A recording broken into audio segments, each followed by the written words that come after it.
গোটা পৃথিবীর হিন্দুদের, বাংলাদেশের পীড়িত হিন্দুদের পাশে থাকান। কে ইস্কন, কে রামকৃষ্ণ মিশন, কে মতুয়া, কে লোকনাথ বাবার ব্রহ্মচারী, কে ঠাকুর অনুকূল চন্দ্র, কে ভারত সেবাশ্রম, আমরা সেগুলো দেখব না। কেউ ত্রিপুরা, কেউ মারমা, কেউ চাকমা দেখব না।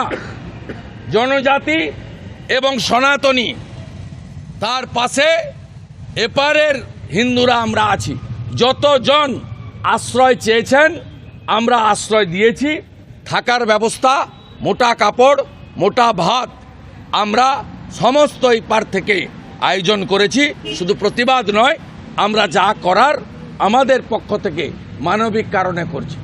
প্রত্যেকটা নিপীড়িত হিন্দু বা জনজাতি বাংলাদেশ থেকে যদি সরে আসেন, পালিয়ে আসেন, আপনাদের থাকা খাওয়া জায়গা দেব। পশ্চিমবঙ্গকে যদি নিরাপদ মনে না করেন, আপনাদের জন্য পার্শ্ববর্তী রাজ্য আসাম, উড়িষ্যা, বিহারে আমরা ব্যবস্থা করে দেব। বাংলাদেশে বিচার ব্যবস্থা, পুলিশ, আর্মি, কেয়ারটেকার গভর্নমেন্ট সব জঙ্গিদের হাতে চলে গেছে। তাই জঙ্গিদেরকে খুশি রাখার জন্য বলবে।